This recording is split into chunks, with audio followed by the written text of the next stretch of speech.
Cool.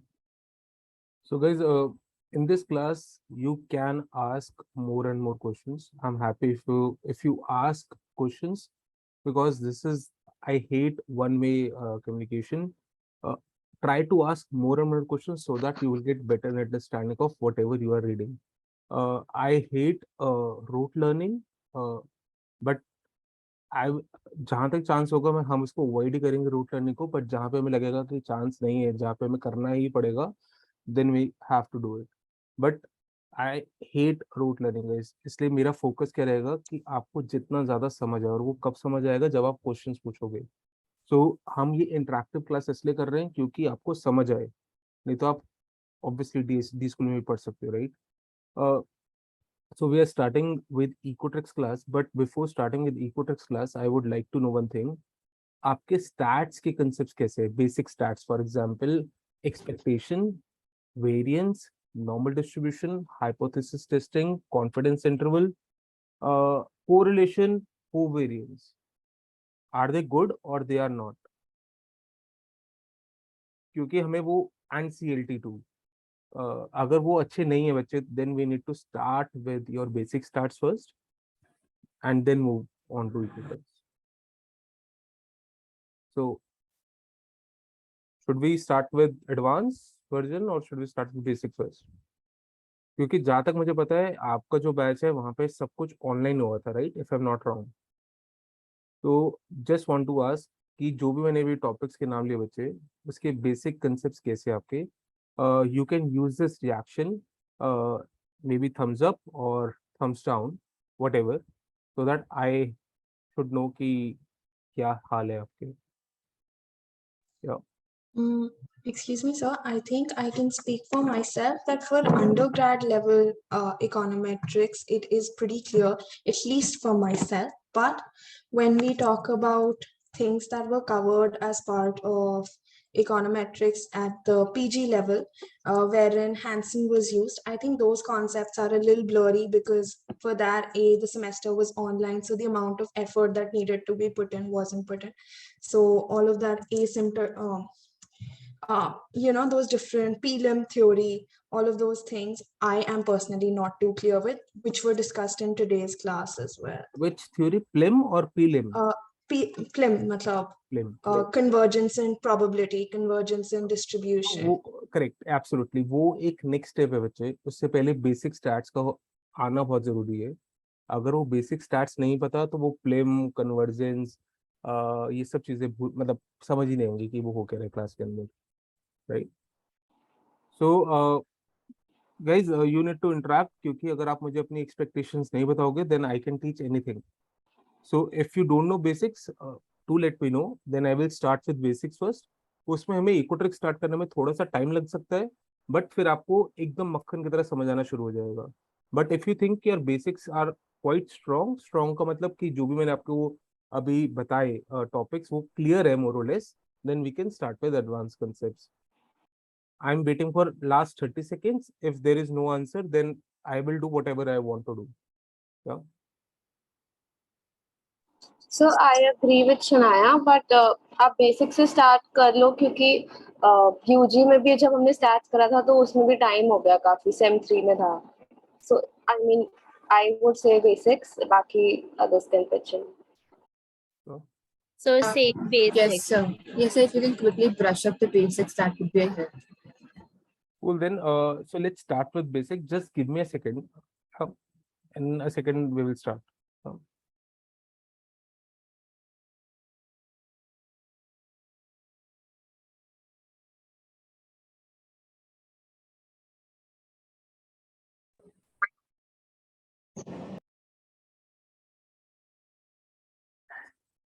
Guys, can you see my screen now? Yes, sir. Amazing.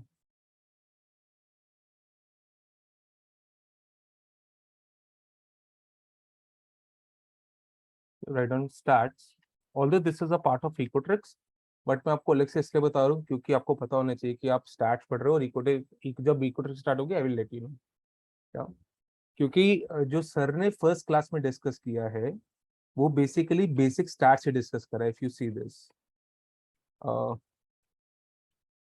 graphical thing, CLT, then expectation, ये graphs कैसे बन रहे हैं, so on and so forth, ये सारा basics में cover होगा. I'll try to cover all these in today's class, right, till this point. Yeah. So here, first of all, we need to know कि data कितने तरह का होता है, the type of data that we have. So obviously we know that there are random variables, right? Now random variables are of two types. If I say numerical, then we have continuous random variable and discrete random variable, right? In the case of continuous random variable, for example, speed, the things that we measure, right? Temperature, the things that we measure, or it can take any value in a specific interval. For example, if I say speed, it can take any value between 0 till maybe let's say 200, right? Temperature, it can take any value, let's say between 96 to 108, right? Any value. But in the case of discrete random variables, we can count. For example, number of chairs, 1, 2, 3, so on and so forth. For example, stars, so they are countably infinite. So 1, 2, 3, and it will go on till infinity. So in numerical, there are continuous and discrete random variables. Then we have categorical variables. In categorical variables, we have ordinal and we have,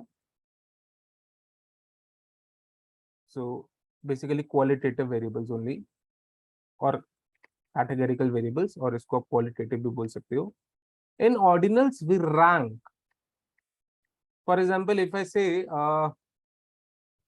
rank hotel star wise, so obviously first rank goes to 5-star hotel, second to 4-star, third to 3rd star, so on and so forth, right? Whereas in the case of category or qualitative variable, we need to say whether your answer is yes or no. For example, sex, we can say male or female. So I'm discussing this because obviously sir has discussed this in class. I don't know about in class or not. It has discussed in slides. So I can show you that. Just a second.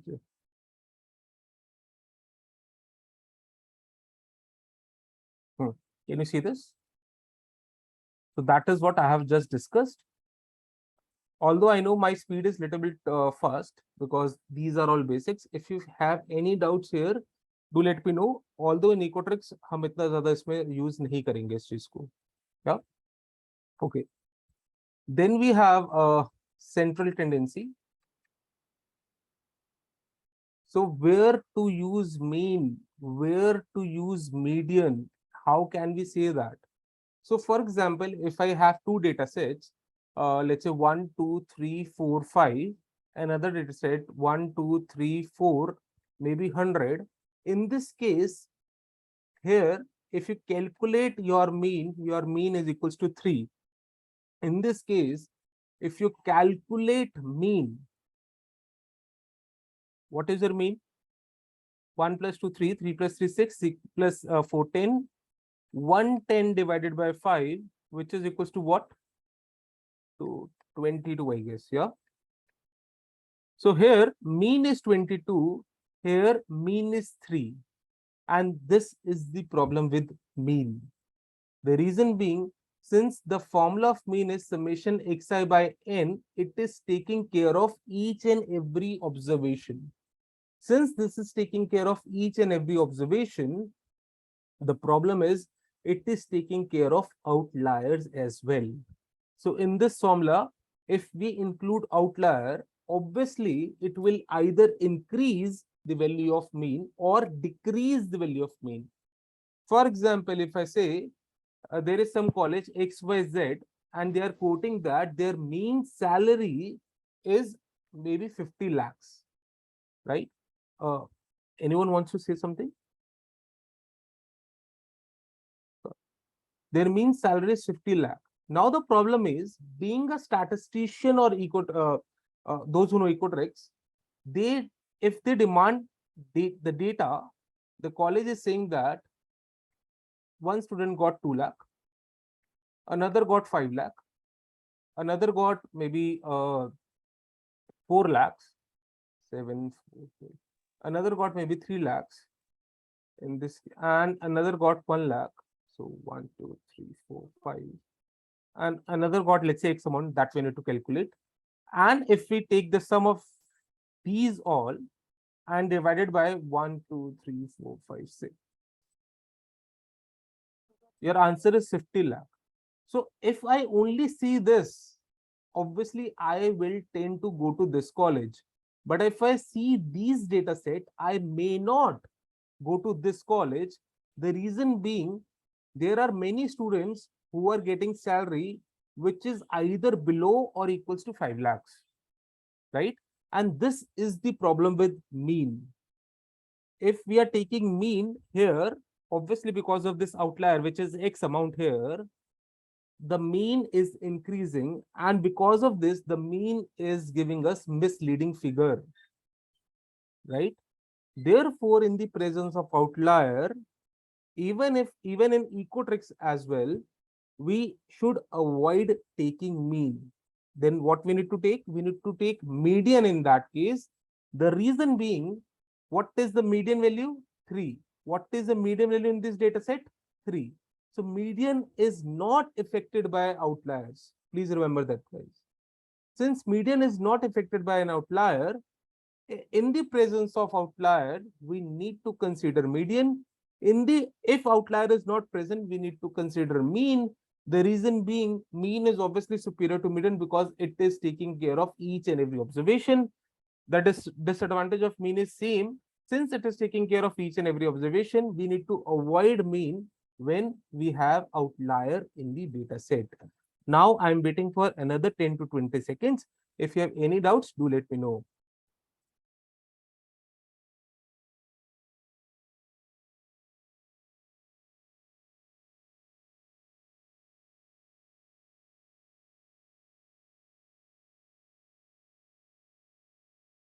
Perfect. Okay. Clear, sir. Amazing. Now to represent mean, we have one more notation to represent mean, that is known as mathematical expectation. Just give me a second. That is known as mathematical expectation. The formula of mathematical expectation is Ex, which is equals to summation xi into pi, where this Ex is nothing but population mean. Now, what is the difference between sample and population? So we all know that samples are the subset of population. Let's say I want to study the characteristics of college going students in Delhi. And for example, there are around 1 lakh students. So obviously I can't study all 1 lakh students, maybe because of resource constraint, I have less time, so on and so forth. What I'll do, I will take samples from it, right? Let's say I have taken samples of 1,000 students, and then I will study these 1,000 students. Now, in this case, if I need to calculate mean, what I'll get from this number, this is, remember that this is sample, I'll get X bar, right? And X bar is nothing but sample mean. X bar is nothing but sample mean. But if I need to take mean from this figure, I will get population mean. Now the question will arise, sir, in real world scenario, we never take population. We need to take samples. So obviously, why we need to study this expectation, that is population mean, why not we study only sample mean? So guys, the motive here is to study the population. Since because of resource constraint, we can't study the population, we need to study sample.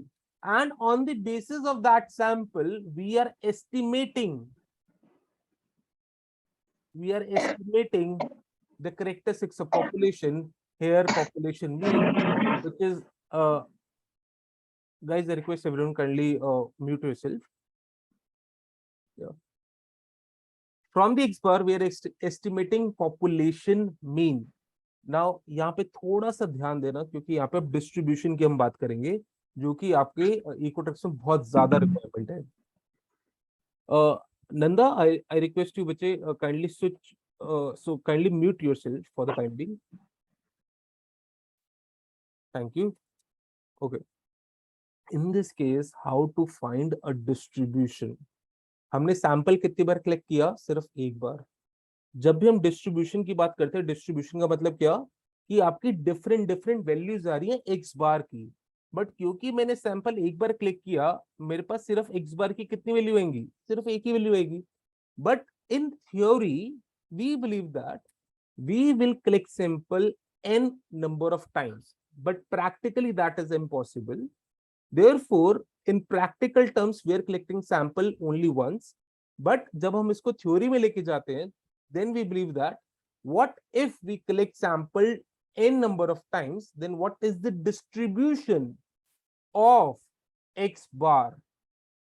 Then what is the distribution? जैसे दिमाग में word आए distribution, समझ जाना x बार की बहुत सारी values आने वाली है. और हम डिस्ट्रीब्यूशन किसकी बात कर रहे हैं? x बार की डिस्ट्रीब्यूशन की बात कर रहे हैं. x बार की बहुत सारी वैल्यूज कब आएंगी? जब हम बहुत सारे सैंपल्स लेके आएंगे, क्योंकि एक सैंपल आपको सिर्फ एक x बार देगा बच्चे, राइट? तो अगर मुझे, if I need to draw the distribution of x bar, how can I draw that? In the simple thing is, you need to take n number of samples. We need to take n number of samples. So let's say I have taken sample number 1. It is giving me x bar, the value of x bar, which is equals to maybe 2. Then I have taken sample number 2. It is giving me the value of x bar, which is equals to 4.5. Then third sample will give me the value maybe equals to 5. Fourth sample will give me the value equals to 4.2. Fifth sample will give me the value which is equals to 5.2. Sixth sample will give me value which is equals to, let's say, 5.3. So on and so forth. I need to collect n number of samples such that if I plot x bar here, and remember that guys, we generally do not draw this, but here we need to write frequency. I'm stating that because ये question कई बार interviews में पूछा जाता है कि आप तो सिर्फ यही बना रहे हो, बट यहाँ पे क्या ले रहे हो? तो ऑब्वियसली यहाँ पे फ्रीक्वेंसीज ले रहे हैं हम लोग, या फिर कई बार हम प्रोबेबिलिटीज भी लेते हैं यहाँ पे, राइट? इन दिस केस हमारा जो एक्स बार है वो कहीं ना कहीं ऐसे कुछ डिस्ट्रीब्यूशन शो करता है, राइट? अब वो ऐसा डिस्ट्रीब्यूशन भी हो सकता है, वो ऐसा डिस्ट्रीब्यूशन भी हो सकता है, और वो ऐसा डिस्ट्रीब्यूशन भी हो सकता है. अब इन तीनों डिस्ट्रीब्यूशन में फर्क क्या है? In this case, this is known as normal distribution, जिसको हम अभी ढंग से पढ़ेंगे. In this case, this distribution is known as right skewed. अब भी हमें इसकी जरूरत नहीं है. This distribution is known as left skewed. इसकी तो हमें बिल्कुल भी जरूरत नहीं है. Right skewed distribution we have, for example, chi-square distribution, right skewed distribution है, F distribution, right skewed distribution है. तो right skewed distribution के बारे में हमें थोड़ी बहुत नॉलेज होनी चाहिए, बट लेफ्ट स्क्यूड डिस्ट्रीब्यूशन हमें बिल्कुल भी नहीं पढ़ना. And for the timing I will give importance to normal distribution, क्योंकि जो भी आप इकोट्रिक्स में पढ़ रहे हो वो मेनली नॉर्मल डिस्ट्रीब्यूशन से ड्राइव हो रहे हैं. For example parameters alpha and beta, हम ये जूम करते हैं कि दे फॉलो नॉर्मल डिस्ट्रीब्यूशन. अभी इसके बारे में 2 मिनट में आते हैं, डिस्कस करते हैं, राइट? अब हमने यहाँ पे क्या बोला था? हम मैथमेटिकल एक्सपेक्टेशन करते हैं. हमने बोला पॉपुलेशन मीन क्या होता है. फिर मैंने आपको बताया कि एक्चुअली में हमें पॉपुलेशन मीन नहीं निकालते, हम सैंपल मीन निकालते हैं. फिर मैंने आपको बताया कि हम सैंपल मीन निकाल के पॉपुलेशन मीन को एस्टिमेट करते हैं, राइट? और एस्टिमेट करके पता लगाते हैं कि what should be the value of population mean. आप बोलोगे सर एस्टिमेट कैसे करते हैं? देयर आर 2 वेज, आप लोगों ने पढ़ा होगा. First is known as point estimation and second is known as interval estimation, right? अगर ये आपको बिल्कुल भी याद नहीं है तो हम आने वाले टॉपिक्स में इसको थोड़ा सा डिटेल में डिस्कस करेंगे. या okay, now in this case अगर मैं एस्टिमेट कर रहा हूं तो मुझे पता लग रहा है पॉपुलेशन मीन क्या है। याद रखना बच्चे, पॉपुलेशन मीन का क्या डिस्ट्रीब्यूशन हो सकता है? The answer is no. Population mean का डिस्ट्रीब्यूशन नहीं हो सकता, क्योंकि पॉपुलेशन एक ही है बच्चे। लेट्स से मैंने 1 लाख मेंबर्स लिए थे, 1 लाख स्टूडेंट्स लिए थे। अगर मैं उन सबको एक्स्ट्रा स्टडी करूंगा then I will get population mean, और वो वैल्यू हमेशा सेम रहेगी। क्योंकि वो वैल्यू हमेशा सेम रहेगी, इसलिए पॉपुलेशन मीन को हम बोलते हैं they are known as parameters, and parameters are always fixed. और एक और वर्ड यहाँ पे यूज करते हैं, but unknown.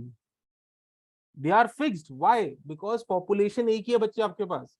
They are unknown, why? क्योंकि हम उसको एस्टिमेट करते हैं, हम उसको डायरेक्टली नहीं निकाल सकते because of resource constraint.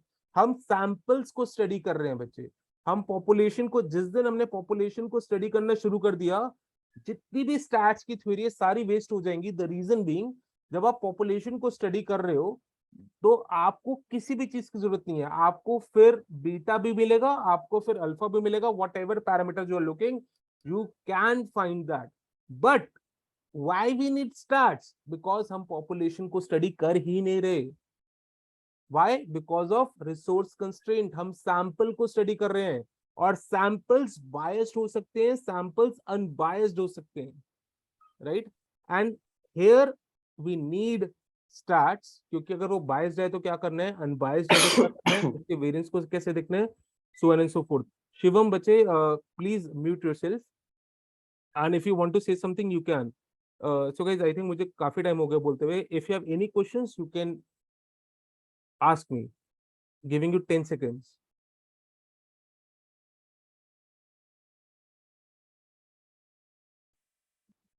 Cool, ठीक है। सो ये अभी मैंने आपको सिर्फ बताया कि पॉपुलेशन और सैंपल्स में डिफरेंस क्या था। अब एक बार हम E of x की बात करते हैं, which is equals to summation xi into pi, right? Here we need to find variance from this formula as well. वो एक बार देखते हैं कि कैसे आता है, और वेरिएंस को समझेंगे कि वेरिएंस का मीनिंग होता क्या है, हम वेरिएंस को कंसिडर करते भी है कि नहीं करते। But your Ex equals to this. Ex is also known as your population mean. Therefore, we are denoting with this. Ex minus mu is equals to 0. E of A is equals to A. बच्चे ये सारी properties हैं. Please remember that. First one is your formula, and rest other are properties. Eax plus B is equals to Aex plus B. Yeah. ये सारी की सारी properties हमें use करनी पड़ेगी जब हम इकोट्रिक्स की बात करेंगे, तो इसको प्लीज ढंग से समझना, right? E of x equals to mu, E of E x minus mu equals to 0. उसका रीजन सिंपल है, अगर मैं इसको E को अंदर ले जाता हूँ, what I'll get, Ex minus EU. Obviously expectation of a constant is equals to constant. E of x is mu, mu minus mu equals to what? 0. Expectation of a constant is equals to constant. Expectation, and this is a linear function.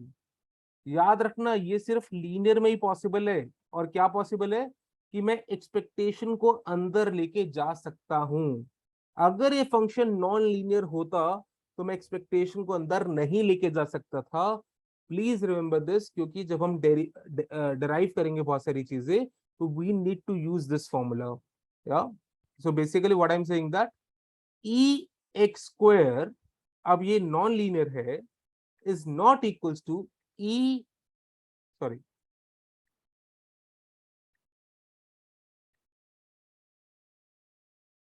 is not equals to Ex whole square. अब इसका मतलब क्या कि मैं expectation को बच्चे अंदर नहीं लेके जा सकता था क्योंकि वी हैव स्क्वायर है। तो याद रखना ये जो आप एक्सपेक्टेशन को अंदर लेके जा रहे हो ये सिर्फ लीनियर फंक्शंस के लिए लेके जा रहे हो।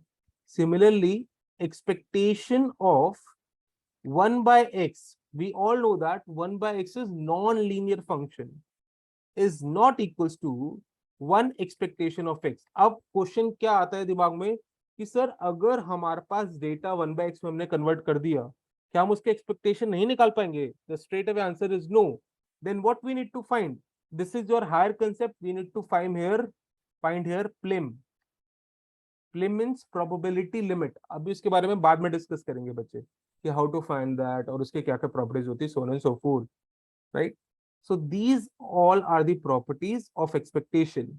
Now coming to variance. In terms of expectation and variances, expectation, anyone wants to say something?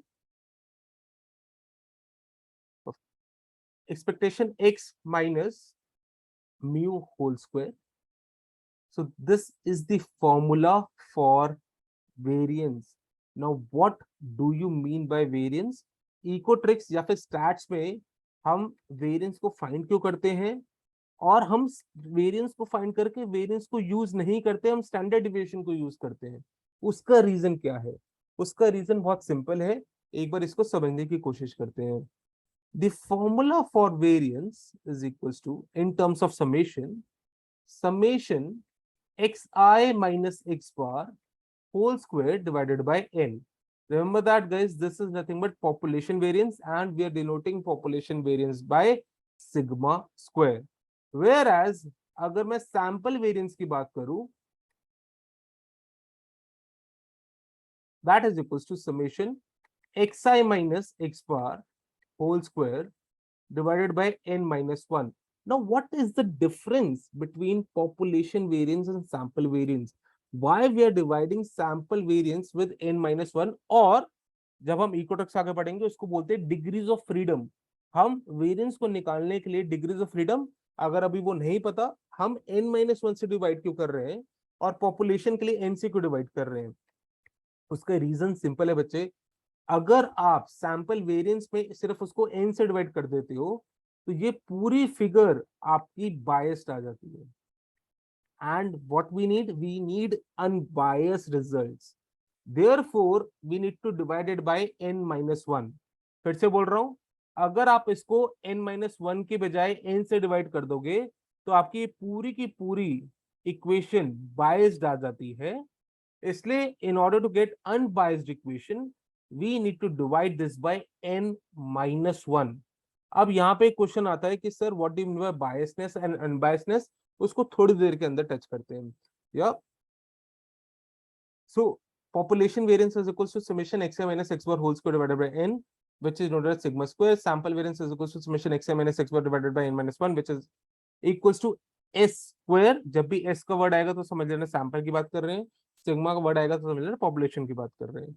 यहाँ पे हम लोग वेरिएंस में स्क्वायर यूज कर रहे हैं बच्चे, please remember that.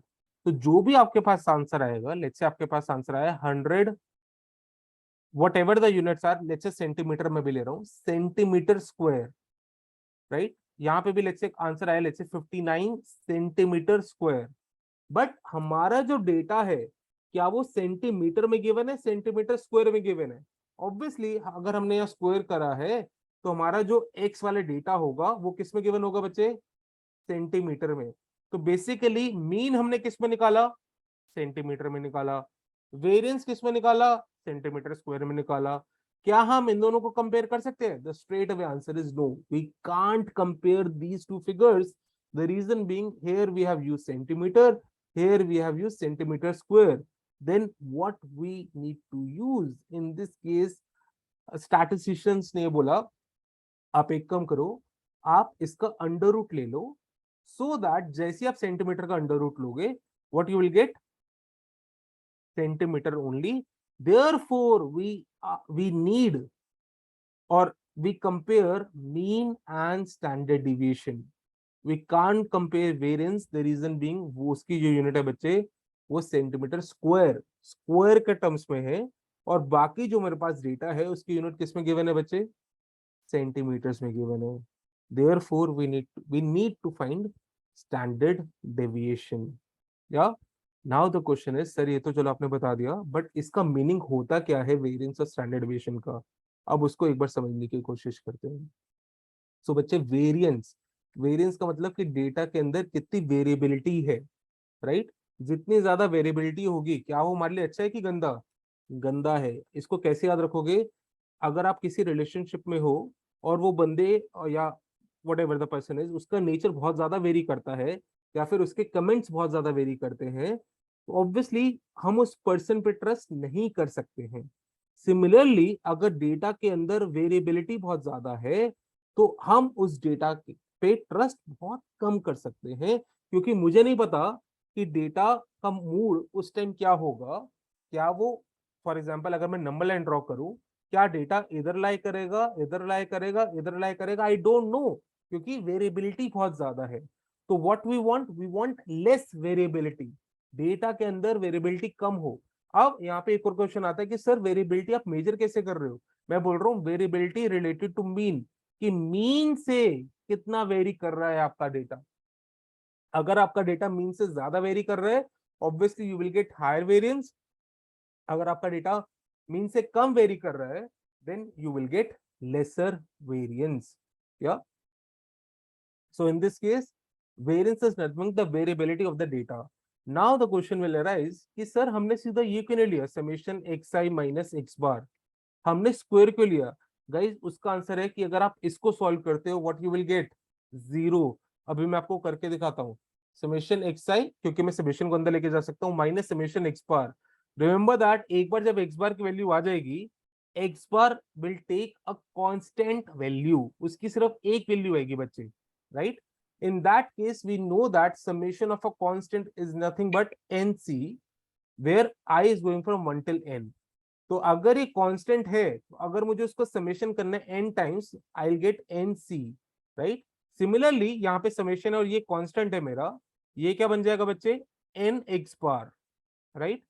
Similarly we know that summation xi by n is equals to x bar, therefore summation xi is equals to nx bar.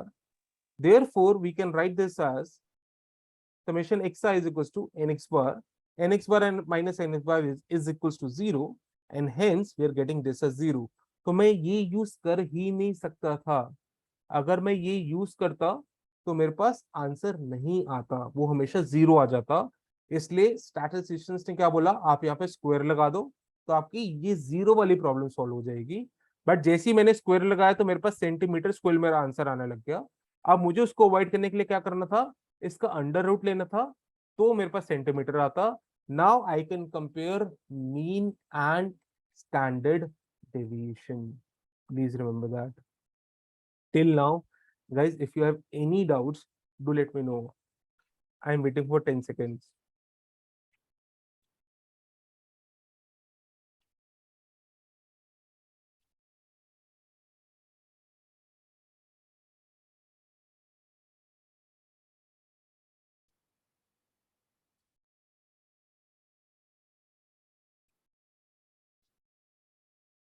Cool. आगे चलते हैं। हमने मीन की बात कर दी, हमने वेरिएंस की बात कर दी, अब इसको ग्राफ में कैसे शो करेंगे एक बार वो देख लेते हैं। लेट्स से मैं नॉर्मल डिस्ट्रीब्यूशन के ग्राफ में हूँ। नॉर्मल डिस्ट्रीब्यूशन का मतलब अभी के लिए सिर्फ ये समझना मैं बेल शेप्ड ग्राफ में हूँ। इन दैट केस अगर मैं कोई ग्राफ बनाता हूँ which is nothing but bell shape का ग्राफ, और आपको यहाँ पे नॉर्मल डिस्ट्रीब्यूशन के कैरेक्टरिस्टिक्स पता होने चाहिए। This is nothing but your mean which is equals to median, which is equals to mode, right? अब मैं नीचे एक और नॉर्मल डिस्ट्रीब्यूशन बना रहा हूँ with the same mean, right?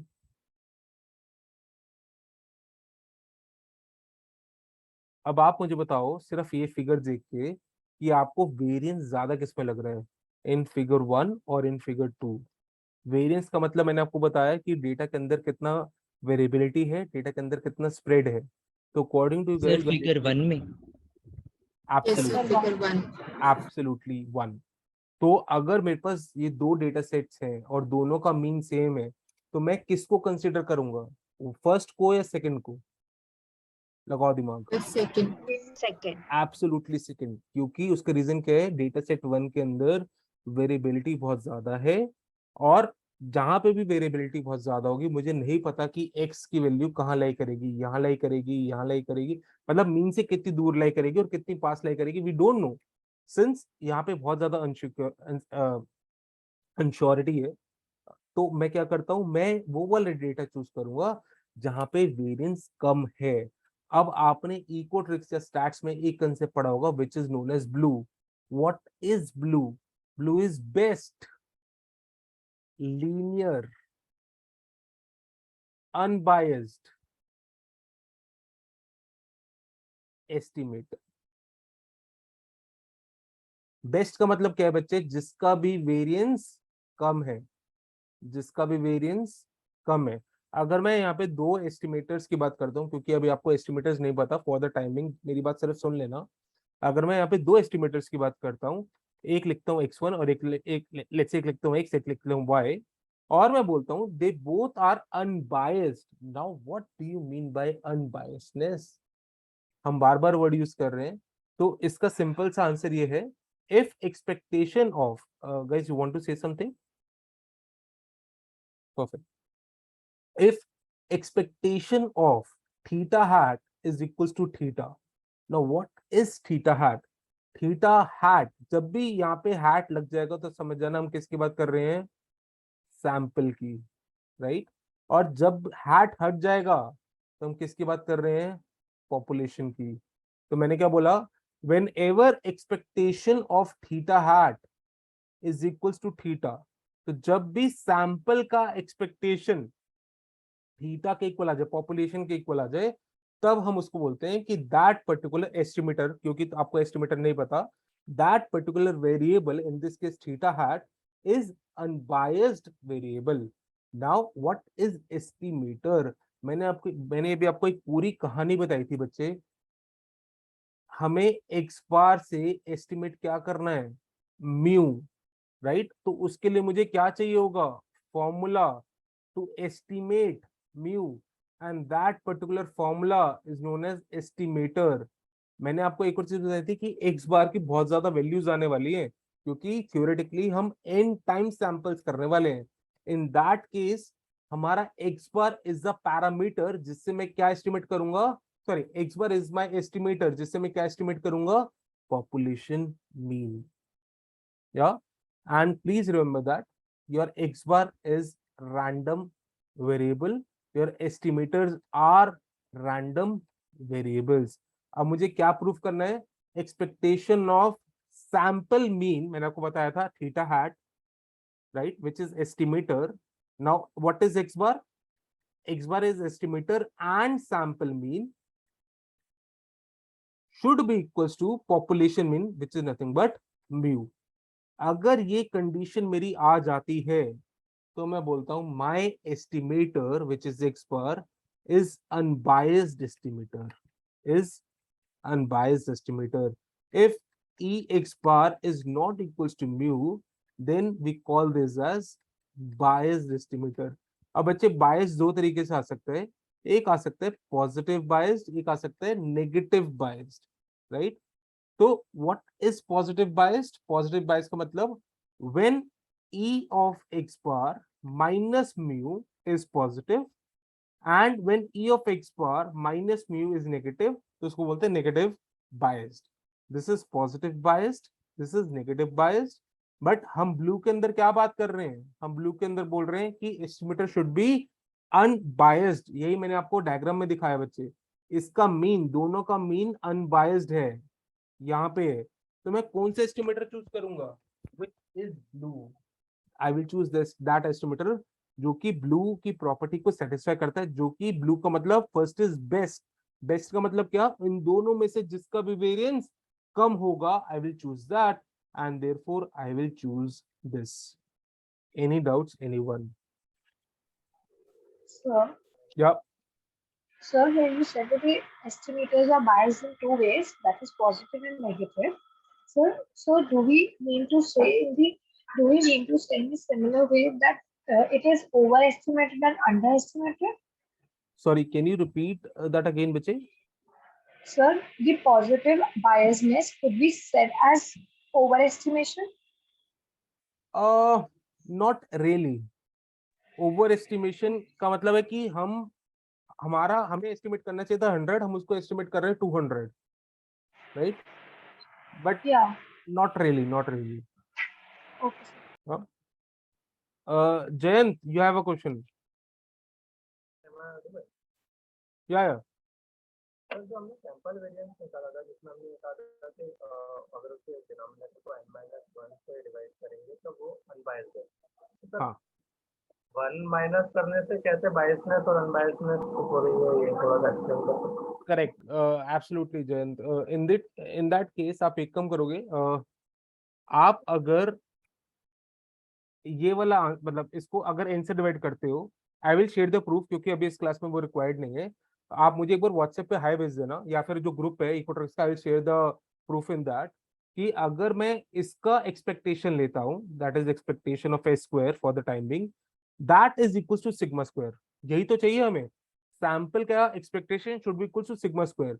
But अगर मैं इसको डिवाइडेड बाय n ही रहने देता हूँ, तो वो expectation of a square is not equal to sigma square. I will share the proof बच्चे आफ्टर दिस क्लास, या इसलिए हम उसको बोल रहे हैं कि that, so if this is n only, then that is unbiased, sorry, that is biased, and if you have n-1 that is unbiased. तो इसका बच्चे प्रॉपर प्रूफ है, आई will share it with you. या जैन? ओके सर, एक और doubt है हाँ हाँ कि सर जो हम वेरिएंस में स्क्वायर कर रहे हैं सिग्मा xi माइनस एक्स बार, हाँ इसकी जगह पर हम मॉड क्यों नहीं ले सकते सर? अगर हमें एरर टर्म को ही जीरो नहीं करना है एस्टिमेटेड मीन को, तो हम उसकी जगह पर मॉड क्यों नहीं ले सकते? करेक्ट बच्चे, ये आपका क्वेश्चन वैलिड है, कि इसकी जगह मॉड क्यों नहीं ले सकते। ऑल्दो मैंने इसके बारे में सोचा नहीं है, बट क्योंकि मैं अगर अब सोच रहा हूँ तो ये मुझे वैलिड लग रहा है कि मॉड ले सकते हैं। But I need to think over it, कि हमने ऐसा क्यों नहीं किया। या क्योंकि वो ऑब्वियसली वो जीरो वाली प्रॉब्लम को तो हटा रहा है, और वो डिस्टेंस वाली प्रॉब्लम को भी हटा देता है। तो मैं एक बार चंद इसके बारे में सोच के आपको बताऊंगा। बट यू आर राइट कि हम उसमें मॉड भी ले सकते हैं, बट हम जनरली वेरिएंस वाले फॉर्मूले में मॉड लेते नहीं है। क्या? ठीक है, cool. Is write down properties of. अच्छा, एक और चीज मैंने आपसे पूछनी थी। लेट्स से आपका ग्राफ कुछ ऐसा है, लेट्स से दो एस्टिमेटर्स है x and y। I am saying that e of x is unbiased, sorry, x is unbiased rather, right? I am saying that y is biased. मैं एक और चीज यहाँ पे बोल रहा हूँ, वेरिएंस यहाँ पे कम है और वेरिएंस यहाँ पे ज्यादा है। विल यू चूज x और will you choose y? Think and answer, क्योंकि इकोट्रिक्स में हमें ये देखना पड़ेगा कि ऐसे सिचुएशंस बहुत बार आएंगी कि आपका एक एस्टिमेटर अनबायस्ड है और उसका वेरिएंस ज्यादा है, एक एस्टिमेटर बायस्ड है पर उसका वेरिएंस कम है। तो ऐसे इसको कैसे, इस गुत्थी को कैसे सॉल्व करोगे, इस प्रॉब्लम को कैसे सॉल्व करोगे आप लोग? या Vidushi, you want to say something? Sir, I think it depends on the situation as to which estimator we choose. But normally, in major of the cases, we choose the estimator which has a lower variance because Okay. the mean could be biased because of some of the outliers. नहीं, not really. So the answer is we need to see mean square error बच्चे, क्योंकि अगर ये biased है तो भी मेरे लिए दिक्कत है, यहाँ पे वेरिएंस हाई है तो भी मेरे लिए दिक्कत है। We need to see mean square error, जिसके अंदर हम क्या डिस्कस कर रहे हैं, this is nothing but biasness का स्क्वायर, राइट? इसका मैं आपको प्रॉपर अभी फॉर्मूला 2 सेकंड के अंदर बताता हूँ। बेसिकली मीन स्क्वायर एरर के अंदर हम दोनों चीजों को कंसीडर कर रहे हैं, that is it should B unbiased and it, जिसका वेरिएंस कम हो। सो बेसिकली अगर हम एक ऐसी सिचुएशन पे पहुंच गए जिसका लेट्स से यहाँ पे अनबायस्ड है पर वेरिएंस ज्यादा है, यहाँ पे बायसनेस्ड है पर वेरिएंस कम है, in that situation we need to find mean square error, और जिसका भी मीन स्क्वायर एरर कम आएगा we will go with that particular estimator. Vidushi, is that clear बच्चे, and is that clear to everyone? Yes, sir. या Sir, can we say that it is also because कि जो biasness होता है, that is the sample property. Because what I'm saying is that E of x bar is equal to mu. So if probably I change my sample, then biasness can be solved.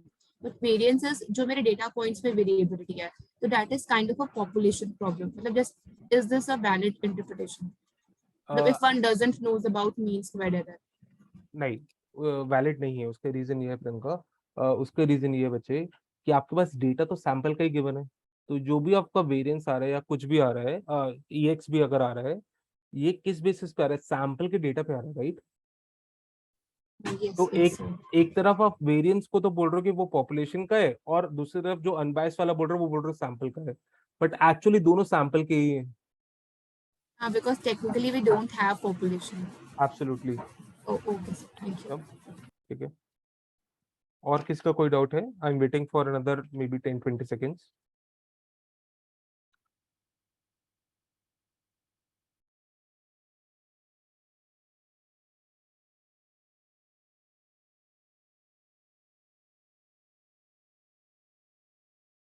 Cool. So अगर doubt नहीं है, then write down the mean square error का formula. Mean square error is equals to expectation T minus theta square, वे T इसको theta hat मान लो आप, that is biasness का स्क्वायर, एक्सपेक्टेशन ऑफ बायसनेस का स्क्वायर. एंड जब आप इसको पूरा सॉल्व करते हो, अगर आपको प्रूफ चाहिए होगा तो मुझे बता देना, I will click the photo and share the proof with you. That is equals to mean square error is equals to variance of theta hat, क्योंकि हम सैंपल वेरिएंस की बात कर रहे हैं, plus biasness of theta hat square. तो ये आपके पास आंसर आता बच्चे. तो अगर वो अनबायस्ड है तो ये वाली टर्म तो हो जाएगी 0, बट उसका वेरिएंस ज्यादा आया तो ये बढ़ जाएगा, और अगर उसका वेरिएंस कम है तो ये तो कम हो गया, प्लस यहाँ पे कुछ पॉजिटिव में फिगर आएगी क्योंकि हमने यहाँ स्क्वायर लिया हुआ है. तो हम ये बोलते हैं कि दोनों ही मेरे लिए कॉस्ट है. कॉस्ट का मतलब क्या? दोनों को मुझे, मतलब इसको मुझे कम करना है और इसको मुझे अनबायस्ड बनाना है. क्योंकि अगर ये बायस्ड हुआ तो, क्योंकि यहाँ पे स्क्वायर है, it should be more than 0. What I want it to be 0, right? तो यहाँ पे क्योंकि ट्रेड ऑफ है, तो आई विल चूज दैट पर्टिकुलर पैरामीटर जहां पे भी और जिसका भी मीन स्क्वायर एरर कम है. Shivam, you want to say something बच्चे?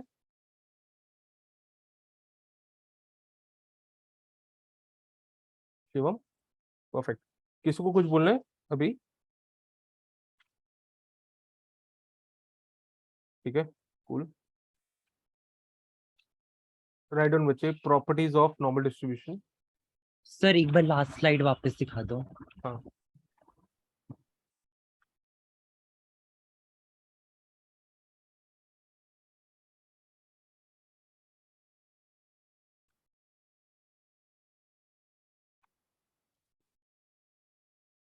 Thank you sir. cool. Right on, properties of normal distribution.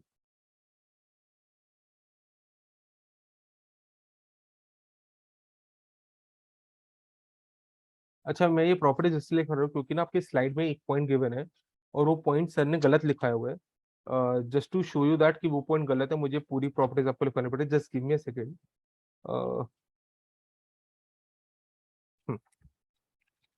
तो in this case the properties of normal distribution is, हम बेसिकली एरिया प्रॉपर्टी की बच्चे भी बात कर रहे हैं, राइट? क्योंकि बाकी की जो नॉर्मल प्रॉपर्टीज है, mean equals to median equals to mode, वो आपको भी मैंने बता दी थी. In this case, we know that this is nothing but mean. That means x is equals to mu, right? अगर मैं बोलूं यहाँ पे x is equals to mu minus sigma, यहाँ पे x is equals to mu plus sigma, that means मैंने क्या किया? Plus mu plus minus 1 sigma किया, then this area will come out to be 0.68 approx. That means this area is coming out to be 68%. अब the thing is कि वो मेरे पास आया कहां से आंसर, इसका मैं आपको 1 सेकंड के अंदर आंसर दे रहा हूं. तो जो भी कोई भी जो डिस्ट्रीब्यूशन है, अगर मैं उस डिस्ट्रीब्यूशन को स्टैंडर्ड नॉर्मल डिस्ट्रीब्यूशन में कन्वर्ट करता हूं, जिसका फॉर्मूला है z is equals to x minus mu by sigma. In this case if I put the value of x, this x, what I will get, z is equals to mu minus sigma minus mu by sigma. We can cut this, we can cut this. My answer is -1. And if I put this value, what I'll get, z is equals to mu plus sigma minus mu. by sigma. I can cut this and I can cut this. I'll get my answer is 1. Therefore, अगर मैं इसको standard normal distribution में convert कर देता हूँ, what I will get? I'll get this as -1 and this is 1. अगर आपको probabilities निकालनी आती हैं तो very good, नहीं आती तो हम इसको एक दूसरी क्लास में समझने की कोशिश करेंगे, क्योंकि we need a normal distribution table for that, right? And currently अभी मेरे पास handy नहीं है, so अगर by chance नहीं आपको आता तो please do let me know. मैं next class शुरू होने से पहले आपको normal distribution table पढ़ना सिखा दूंगा. So this area it should be 0.68 और in terms of percentage 68%. अब आपके यहाँ पे सर ने एक चीज लिखाई है, वो गलत है, प्लीज उसको मार्क कर लेना बच्चे आप.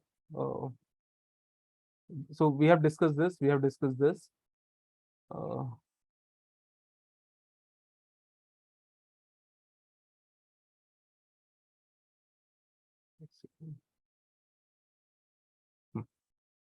तो यहाँ पे सर ने बताया we know that certain proportion of population lies between 1 plus minus 1 standard deviation, that is 95%. This is wrong. This is equals to 68% बच्चे. Yeah, please remember that. This is equals to 68%, not 95. अगर ये 95 होता तो ये इसकी value 1 की जगह 2 होती, और अगर ये इसकी वैल्यू 1 की जगह 3 होती तो 99% होता. Yes, anyone wants to say something? Sir, I think 1.96 plus minus. नहीं. So 1 absolutely you are correct कि near to 2 होती तो 95% आता, near to 2 होती तो exactly 1.96 होती plus minus तो 95% आता. अगर वो याद है तो obviously this is wrong, right?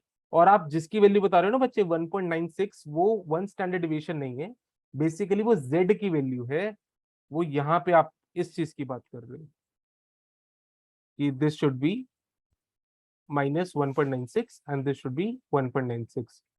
तो z की वैल्यू बच्चे आप मुझे बता रहे हो कि अगर आप ये वाला एरिया देखते हो then it should be 95%. तो इसलिए जब हम 2 की बात करते हैं कि my z is equals to 2, तो obviously हम इसको बोलते हैं कि this is approx 95%. Does that make sense? Yeah. तो बच्चे प्लीज इसको correct. This one? No, before this.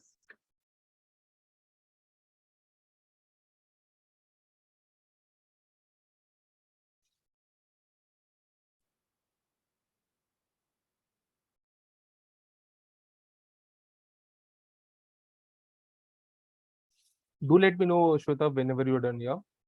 Yes, I'm done. Thank you. Okay. Cool. तो similarly अगर मैं बोल रहा हूँ कि if this is x is equals to mu and if this is x is equals to mu plus 2 sigma, this is x is equals to mu minus 2 sigma. अब याद रखना मैंने क्या किया, प्लस माइनस 2 सिग्मा कर दिया बच्चे mu के साथ. In that case, this area is equals to approx 95%, right? Similarly, if x is equals to mu minus 3 sigma and x is equals to mu plus 3 sigma, in that case, that area or this area is approx 99% बच्चे. I am using the word approx, please remember that, right? अगर आपको normal distribution table नहीं देखनी आती या फिर ये probabilities calculate नहीं करनी आती तो प्लीज मुझे बता देना. I will make a short video for you guys so that आपको ये एटलीस्ट आना चाहिए कि ये सारी प्रोबेबिलिटीज निकल कैसे रही है. Yeah although in econometrics we will see P value, हम टेबल से बहुत कम देखते हैं, बट आइडियली आपको आना चाहिए. May be this is not a part of your course क्योंकि बहुत बेसिक स्टार्ट्स है. नहीं आता तो बता देना, हम क्लास में नहीं करेंगे, मैं उसकी अलग से वीडियो बना दूंगा so that class का time waste ना हो. Any doubts anyone till this point बच्चे?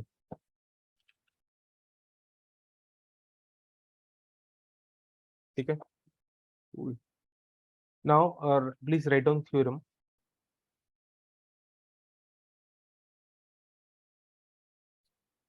इन थ्योरम्स को ना बच्चे ध्यान से समझना क्योंकि फर्स्ट थ्योरम का जो सेकंड थ्योरम आएगा that is central limit theorem और उसका हमें बार बार यूज करना है इकोटेक्स के अंदर। Right on theorem number 1, x is my population and I'm saying that it follows normal distribution with mu comma sigma square। अब जब आप कभी भी नॉर्मल डिस्ट्रीब्यूशन को डिफाइन करोगे आप उसके पैरामीटर्स उसके साथ लिखोगे। आई एम सॉरी, यहाँ पे स्क्वायर ब्रैकेट नहीं, यहाँ पे राउंड आना चाहिए था। तो आप हमेशा उसके पैरामीटर्स लिखोगे। तो पैरामीटर्स कैसे लिखते हैं? यहाँ पे हम लिखते हैं पॉपुलेशन मीन, यहाँ पे हम लिखते हैं पॉपुलेशन वेरिएंस।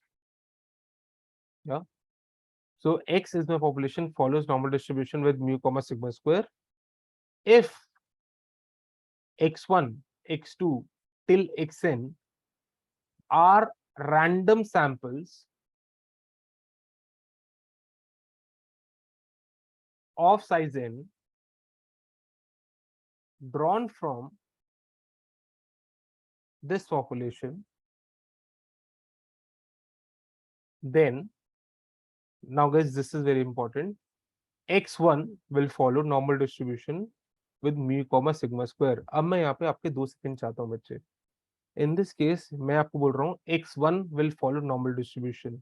मैंने आपको बोला था अगर आपका वेरिएबल x है, रैंडम वेरिएबल, तो x1 एक पर्टिकुलर वैल्यू लेगा, राइट? लेट्स से वो उसने वैल्यू ली 3, बट यहाँ पे मैं बोल रहा हूँ x1 follow normal distribution with mu comma sigma square. इसका मतलब क्या है कि अगर मैं n सैंपल्स कलेक्ट करता हूं तो कभी x1 3 लेगा, कभी x1 4 ले सकता है, कभी x1 2 ले सकता है, so on and so forth।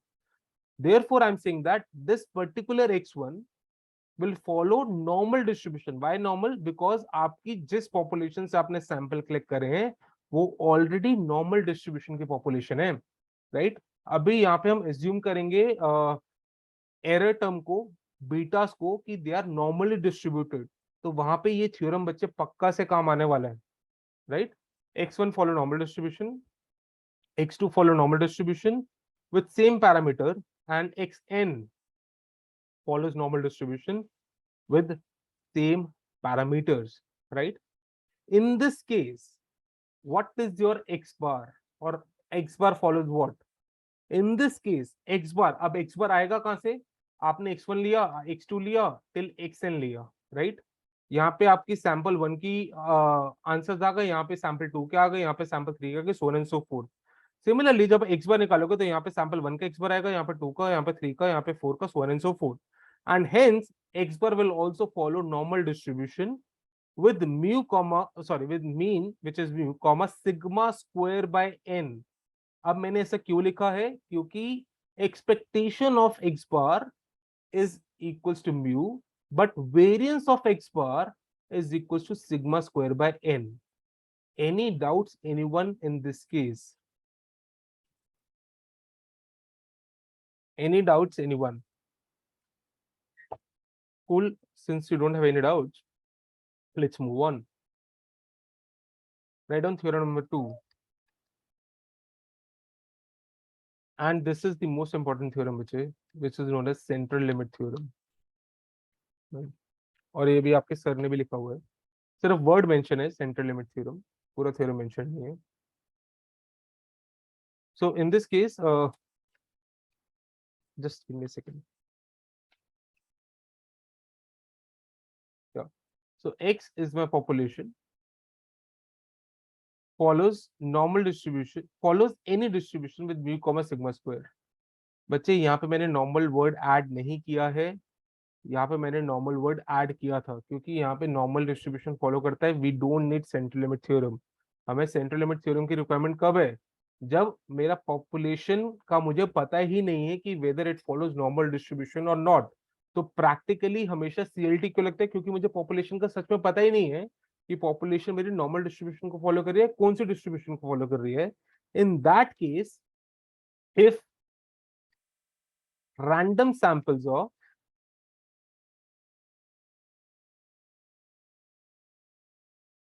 x1 till xn of size n are drawn from this population, then x bar, अब मैं यहाँ पे x1 x2 के बारे में नहीं बता सकता क्योंकि मुझे पॉपुलेशन ही नहीं पता वो नॉर्मल को फॉलो कर रही है कि कौन सा डिस्ट्रीब्यूशन को फॉलो कर रही है, तो स्ट्रेट अवे मैं कहाँ जा रहा हूँ, एक्स बार पे. X bar will follow normal distribution with mu comma sigma square by n if n is large. और large का मतलब क्या है, if n is greater than 30. Please remember that. If n is greater than 30, only in that case your x bar, not your x bar will follow normal distribution with mu comma sigma square by n. Right? अब इन दोनों theorems में difference क्या था? First theorem क्या बोलता है कि मुझे पॉपुलेशन के बारे में नॉलेज है कि it will follow normal distribution. Second theorem क्या बोलता है कि मुझे पॉपुलेशन के बारे में नॉलेज ही नहीं कि ये नॉर्मल डिस्ट्रीब्यूशन को फॉलो करता है कि नहीं करता. ये बहुत प्रैक्टिकल थ्योरम है. तो हम स्टैटिस्टिशियंस ने क्या निकाला कि अगर आप कोई भी 30 सैंपल्स कलेक्ट कर लेते हो and if you take x bar after that, then x bar will follow normal distribution with mu comma sigma square by n. और remember what is x bar? X bar is your estimator. और हमें क्यों चाहिए normal distribution follow करे? क्योंकि हमें यहाँ पे प्रोबेबिलिटीज के साथ खेलना है बच्चे, क्योंकि रैंडम वेरिएबल है, जहाँ पे भी रैंडमनेस आएगी वहां पे प्रोबेबिलिटी आएगी, और जहाँ पे नॉर्मल डिस्ट्रीब्यूशन है हम उसकी प्रोबेबिलिटीज इजिली कैलकुलेट कर सकते हैं. तो basically we assume that a particular distribution follow a normal distribution. इसके बहुत सारे एडवांटेजेस होते हैं, सिर्फ मैंने आपको 2-4 एडवांटेजेस बताए, बट मेन पार्ट इज कि आपको सीएलटी समझ आया. सीएलटी फिर से रिपीट कर रहा हूँ, x is my population follows any distribution, then x bar straight away मैं x bar के बारे में बात कर रहा हूँ, it follows normal distribution with mu comma sigma square by n. एक बच्चा मेरे एक स्टूडेंट था, उसने इंटरव्यू दिया था एब्सोल्यूट डेटा में, गुड़गांव की कंपनी है. उससे ये पूछा गया था कि ऐसा क्यों होता है कि जब n मोर देन 30 हो जाता है तो x bar will follow normal distribution in that case, why not when n is very less. तो गाइज अगर आपसे बाई चांस से इंटरव्यू में कोई भी क्वेश्चन पूछे, देन उसका आंसर ये है कि जब मेरे पास n थोड़ा सा बड़ा होता है तो x बार यहाँ पे भी आ सकता है, x बार यहाँ पे भी आ सकता है, और ऐसे कहीं पे भी x बार आ सकता है, and it will the distribution I can see from the data follows a normal distribution. और उसका रीजन ये है कि हमारा वो नॉर्मल डिस्ट्रीब्यूशन इसलिए बनता है क्योंकि एक्सट्रीम्स में बहुत कम हम जा पाएंगे. द रीजन बीइंग क्योंकि आपका जो डेटा है, जो आप एक्स बार का डेटा कलेक्ट कर रहे हो, बहुत कम होगा कि आप बहुत ज्यादा सैंपल्स बायस चूज कर लो, क्योंकि रैंडम सैंपल चूज कर रहे हो. तो बहुत कम ऐसा होगा कि आप बायस का मतलब मीन से बहुत ज्यादा दूर हो, आप वो वाले सैंपल्स कलेक्ट कर लो. मोस्टली क्या होता है, मिक्सचर ऑफ बोथ होता है, इसलिए आपको कहीं ना कहीं ये वाला डेटा ज्यादा नजर आएगा. Therefore, if we combine these all three data, this one and this one, will get a shape of a normal distribution. Therefore, CLT says that if n is very large, then x bar will follow a normal distribution. Any doubts, anyone? Yeah, Jay. Sir हम पूरे process में standard deviation use कर रहे हैं, तो notation में हम variance और सारा ये पार्ट क्यों यूज कर रहे हैं? हाँ बच्चे, हम so why we are using standard deviation, हम स्टैंडर्ड डिविएशन को यूज सिर्फ कंपैरिजन करने के लिए करते हैं मीन एंड वेरिएंस को, राइट? सो बेसिकली अगर सेंटीमीटर स्क्वायर को मैं सेंटीमीटर से कंपेयर नहीं कर सकता, can we say that? Yes sir. तो इसलिए मुझे स्टैंडर्ड डिविएशन चाहिए वहां पे. बट जनरली जो मुझे वेरिएंस बता रहा है, जो वेरिएबिलिटी बता रहा है, वो मुझे वेरिएंस ही बता रहा है. Although there is a direct relationship between standard deviation and variance, but जो मुझे वेरिएंस, एक्चुअल वेरिएंस बता रहा है, वो स्टैंडर्ड डिविएशन नहीं बता रहा बच्चे, वो मुझे वेरिएंस से बता रहा है. And therefore in parameters we need variance not standard deviation.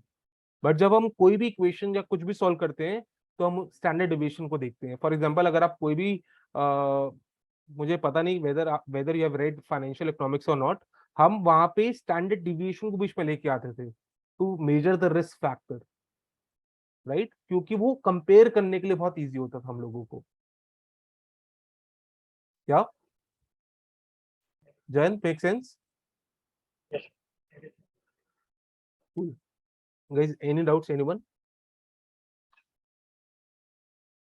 Cool guys, I think for the time being आज की क्लास हम थोड़ा सा लाइट रखेंगे, क्योंकि जो आज सर ने पढ़ाया वो ज्यादा इंपॉर्टेंट है. पहले वाले सर ने तो नॉर्मली बात की थी, राइट? अगर आपको इतनी थोड़ी सी नॉलेज पता लग गया है कि व्हाट इज स्टैट्स और ये सब क्या हो रहा है, तो नेक्स्ट क्लास से मैं सिर्फ सर वाला रीडिंग मटेरियल फॉलो करूंगा जो सर ने आज वाली क्लास में आपको पढ़ाया बच्चे। And if you have any doubts any time you can call me और WhatsApp me. Any doubts anyone cool. In that case मैं आपको सारी इन्फॉर्मेशन व्हाट्सएप पे बता दूंगा बच्चे कि हमारी नेक्स्ट क्लास कब होगी, क्या फीस स्ट्रक्चर है, so and so forth, and we can discuss on that. Take care guys, have fun, bye. Thank you, sir. Thank you. Thank you, sir. Thank you, Thank you. sir. Sir. Thank you guys.